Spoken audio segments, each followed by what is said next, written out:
Professor Stephen Cohen on the line with us, contributing editor to The Nation, thenation.com, Professor Emeritus of Russian Studies and Politics at NYU and Princeton. His book, Soviet Fates and Lost Alternatives, which examines the new Cold War, is now available in paperback. And Professor Cohen, welcome back to the program. Thank you, Tom. It's always great to have you with us. I don't know if you have recently published anything in The Nation that I should let people know about. Is there something you wanted to mention with that regard? Thanks, Tom. I have not. I will soon, but I've been talking to you, and I've been doing some other broadcasts, and they too are at thenation.com. Okay, great. So what is the current, in your estimation and analysis, and you're one of the, if not the most insightful analyst I know on this topic, what is the current situation with regard to Ukraine, Russia, the United States, the relationship between the three, NATO, Europe, all this whole thing? What's up? Yeah, what's up? You and I probably have been talking for over a year.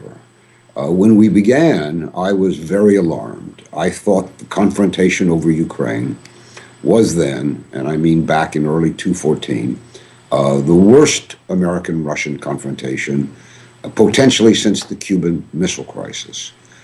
I would say, as of today, everything has gotten worse, and that for the first time in my life, fairly long life, and about more than half of it spent studying Russia and being involved in American-Russian relations, we are, and I don't want to sound alarmist, but I am alarmed, closer to the actual possibility of war with Russia than we have been since the Cuban Missile Crisis. That's how bad it's been. And maybe I should just, in 30 seconds, review what happened. Please. A dispute over trade in Ukraine, between Ukraine and Europe in November 2013, erupted into a Ukrainian civil war. The White House, the State Department, and NATO deny that there's a civil war underway in Ukraine. Only a Russian invasion, they say.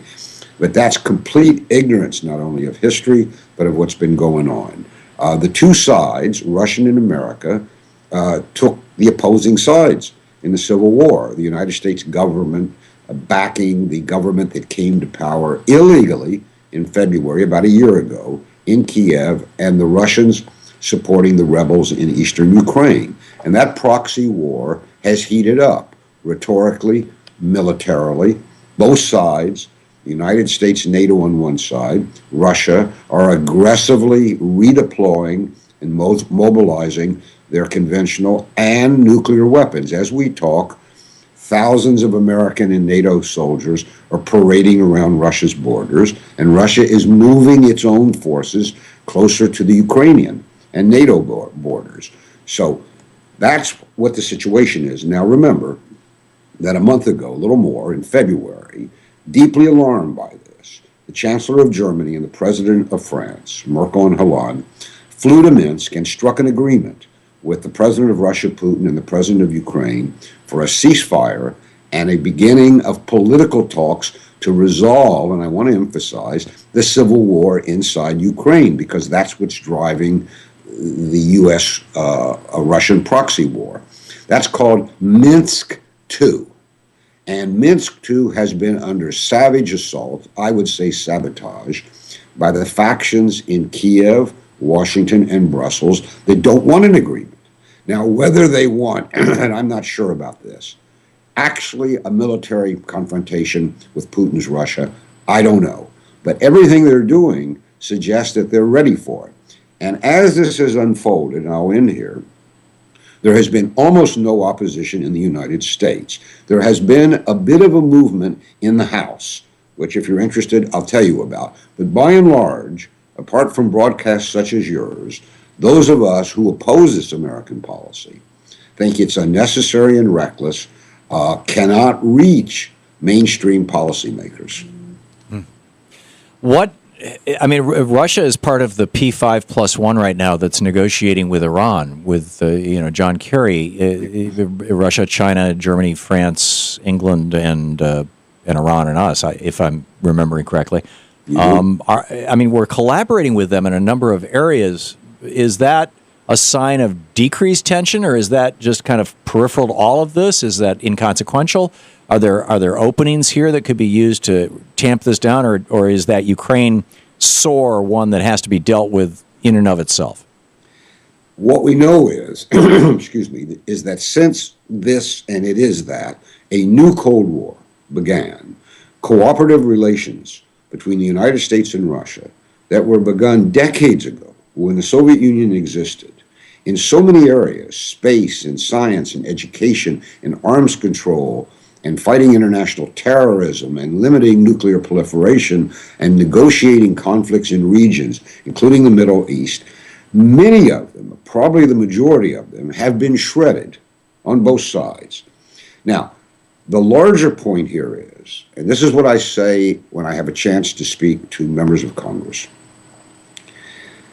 American national security still runs through Moscow. We will never have real, sensible national security without the Kremlin as a partner, not a friend. We don't need them as a friend. They don't have to come over for dinner.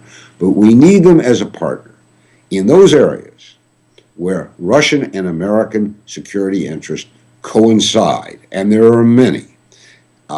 The classic instance at the moment, though we already had Syria, when Putin's Russia persuaded Assad to destroy his chemical weapons, avoiding an attack, an American attack on Syria, as President Obama seemed about to do. But Iran is now the key question. The Russians have been aggressively working with the United States and the other negotiating countries to reach an agreement with Iran about its nuclear weapons potential. And as you know better than I do, that's being intensely discussed as we talk, because a deadline, I think an artificial deadline, but a negotiating deadline is approaching. Without Russia on, quote, our side, because Russia has a special constructive relationship with Iran, and because Russia's interest in solving this Iranian dispute are more or less the same as ours. Russia does not want a nuclear armed power on its borders, and it is much closer to Iran than the United States is. Russia is vital for this. So your question, is the Ukrainian crisis, the new Cold War, undermining Russian cooperation on the Iranian issue? The answer is psychologically, absolutely yes, and the Russians say so. Practically, thus far, apparently no. But there is an end to Russian patience. If they see us behaving aggressively toward Russia itself, militarily, and they do, and perception in politics is almost everything, their thinking about Iran is going to change. Instead of seeing Iran solely as a subject of negotiation, they may begin to see Iran as a vital ally. And that's what's at risk here, nothing less, nothing more than American national security. Or might they start to see it as a bargaining chip? We'll help you with Iran if you'll back off NATO from our borders in Ukraine, which probably we would say no to. Not sure what we would say, because I have no sense that there is in the White House or the State Department somebody who's connecting all these dots and thinking about them and projecting them into the future. But tacitly, of course, Iran is a chip Russia could play, but it wouldn't be in Russia's interest. Right. It's amazing stuff. I want to continue this conversation. We have Professor Stephen Cohen with us until the bottom of the hour. Very, very often countries go to war to get out of economic crises. I want to get into that with you, Professor, when we come back. Professor Stephen Cohen, contributing editor to The Nation, thenation.com. We'll be right back. This is the Thom Hartmann Program. Professor Cohen's book, Soviet Fates and Lost Alternatives, which examines the new Cold War, is also out in paperback now in all the usual sources.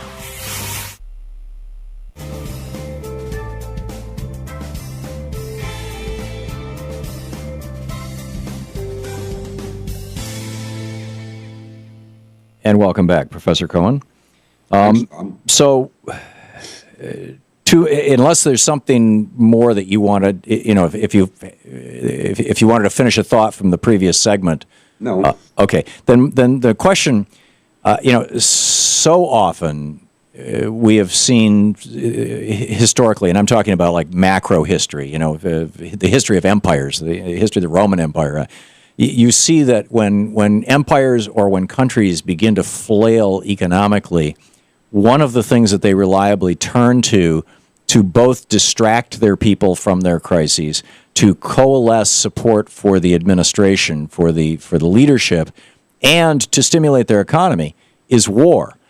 We have thrown Russia into, I shouldn't say uniquely we, because apparently the Saudis have something to do with this and the price of oil and all this, but between the U.S. sanctions and the price of oil, Russia's experiencing an economic crisis. Europe is experiencing an economic crisis as a result of these stupid austerity policies. The United States is on, frankly, I believe that we're experiencing an economic crisis, all of us except the top 1% who are doing fine in the stock market. Could that be one of the pieces of the equation that overtly or maybe below the level of consciousness is driving some of this war talk or possible behavior? In the West, you mean? Yeah, well, in the West and in Russia, for that matter. Well, let's get Russia out of this conversation for the moment. Okay. There is a narrative in this country that this entire crisis was created by Putin in Russia, that he sought to take over Ukraine or destabilize Ukraine, and that's just his first step toward taking back Eastern Europe. It's complete malarkey. Right. It doesn't correspond to the facts, and above all, it has no logic. This is the last thing Putin wanted. Remember back in January 2014, I think maybe when you and I first talked about this, Putin was in Sochi, the Olympics. And remember what a triumph it was. First of all, there was no terrorism. Everybody was predicting terrorism in Sochi. People were afraid to go. Then the Russian team, which had been down and out since the end of the Soviet Union, won a whole lot of gold medals. I think maybe, I don't remember, but they won the majority of medals in general and came in second in gold. I mean, this was a great triumph. Moreover, the whole state-sponsored theme of Sochi was that Russia was a great civilization, but also part of the West. Why would 2 weeks later Putin launch a campaign against Ukraine? It didn't happen. And Putin is extremely unhappy, furious about what he regards as a Western aggression toward Russia through Ukraine. But you are right. It's created an economic crisis in Russia. Not it in itself, but along with the decline in oil prices. Now, whether this was a Western motive, my view as a professor of history for 40 years is that when a great and fateful event happens, there's usually not one explanation, but several. And the job of the historian or the political analyst is to focus on the most important factors and then rank them in importance and analyze them. In this case, I don't think it was economics that was primary, though it's emerged in the forefront as a result of the sanctions, as you say. Right. Well, let's continue this conversation in just a second. We're talking with Professor Stephen Cohen, contributing editor to The Nation, thenation.com, professor emeritus of Russian Studies and Politics at NYU in Princeton, author of Soviet Fates and Lost Alternatives. We'll be right back.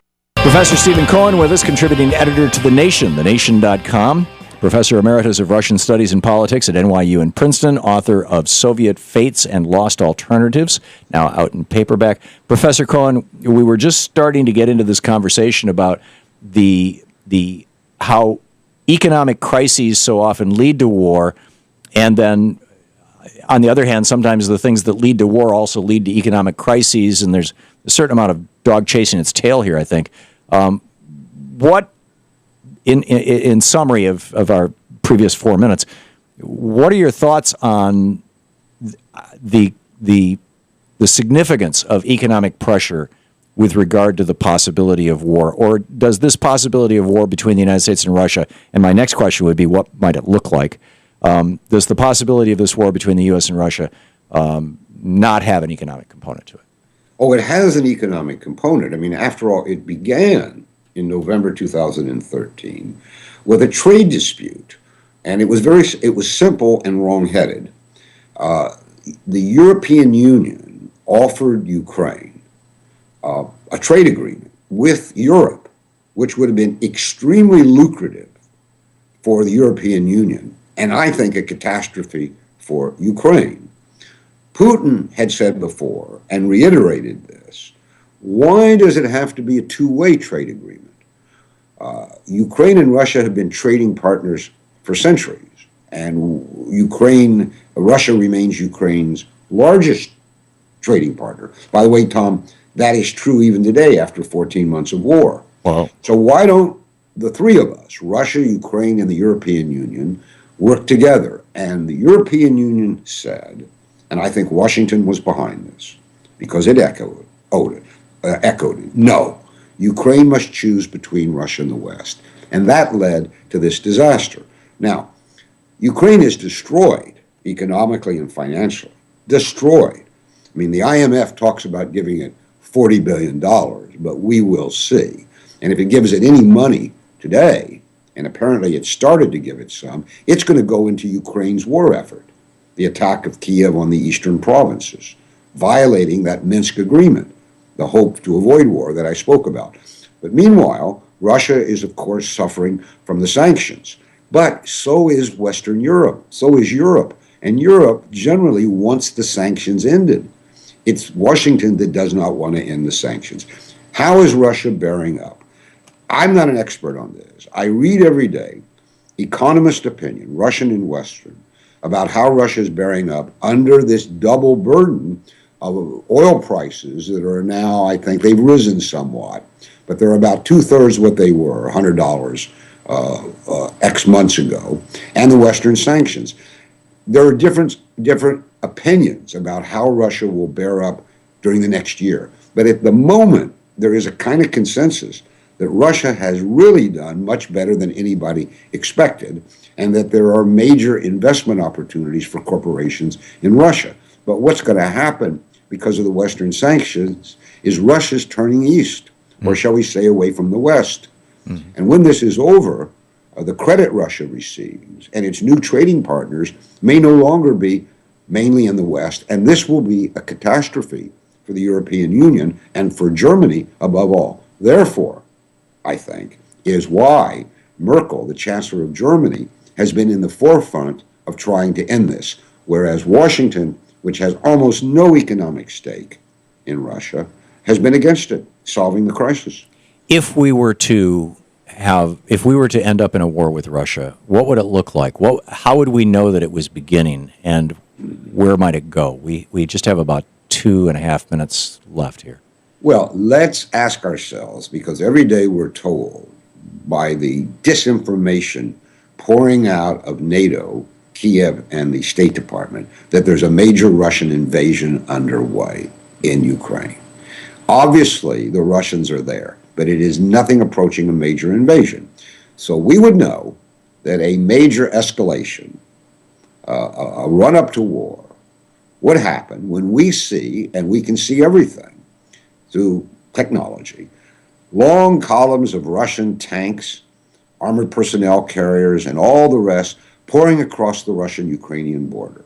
When Russian paratroopers are dropping out of the sky behind the lines, when Russian aircraft is controlling the airspace over Ukraine, and when Russia has shut down, cyber-wise, all of Ukraine's military and civilian communication systems. None of that has happened. What might provoke it? Obama has to decide whether to send $3 billion worth of American weapons to the Kiev government, which Washington supports uncritically, during the next 3 years. If he does that, Putin is being told, we can hear the debate in the Russian newspapers, that Russia should do something decisive sooner rather than later. One thing Russia needs, according to Russian generals, is a more defensible line in eastern Ukraine, front line. It's too fragmentary. That would mean taking over more of eastern Ukraine. If that were to happen in reaction to the provocation by Washington, I assume NATO would enter western Ukraine, and then you would be spitting distance from outright war. And to end this on the most bleak of notes, both sides are reminding us that they have tons of nuclear weapons. Wow. Professor Stephen Cohen, thank you so much, sir, for dropping by and sharing your perspective. It's always great talking with you.